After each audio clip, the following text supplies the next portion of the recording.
നമ്മുടെ ഒരു സാധാരണ മനുഷ്യ ജീവിതത്തിൻ്റെ അനുഭവത്തിൽ നിന്ന് തുടങ്ങാം. നമ്മുടെ മകനോ മകളോ ഭർത്താവോ ഭാര്യയോ ജോലി ചെയ്യുന്നിടത്തു നിന്ന് ഒരു ഫാമിലി ഫ്രണ്ട് വരുന്നു എന്ന് കരുതുക. അവരുടെ ജീവിത സാഹചര്യങ്ങൾ ഓരോന്നായി വിശദീകരിക്കുമ്പോൾ നാം അത് എത്ര താല്പര്യത്തോടെയാണ് കേൾക്കുക. അതിന് കാരണം അവർ നമ്മുടെ സ്വന്തപ്പെട്ടവരാണ്.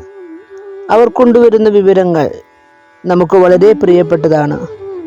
ഇത് മനസ്സിലാക്കിയാൽ ഇന്നത്തെ സുവിശേഷത്തിൽ ഈശോ സൂചിപ്പിക്കുന്ന ഭാഗം നമുക്ക് മനസ്സിലാക്കാൻ സാധിക്കും. നമ്മോട് എത്രമാത്രം സ്നേഹവും കരുതലും ഉണ്ടെന്ന് പിതാവായ ദൈവത്തിന് ഉണ്ട് എന്ന് മനസ്സിലാക്കി തരുവാനാണ് ഈശോ മിശിഹ വന്നത്. കേവലം ഒരു മനുഷ്യൻ അവരുടെ താമസ സ്ഥലത്ത് നിന്ന് വന്ന ആൾ വഴി വിവരങ്ങൾ തരുന്നുണ്ടെങ്കിൽ പിതാവായ ദൈവത്തെക്കുറിച്ചുള്ള വിവരങ്ങൾ ദൈവപുത്രനായ ഈശോ മിശിഹ നമ്മോട് പങ്കുവെക്കുന്നത് എത്രയോ വിലപ്പെട്ടതാണ്. അതിനുള്ള മാർഗം ഈശോയോട് ചേർന്ന് ജീവിക്കുകയാണ്. ഈശോയുടെ വ്യക്തിത്വത്തിൻ്റെ സവിശേഷതകൾ ഒന്നൊന്നായി അറിയാൻ ശ്രമിക്കുകയാണ്.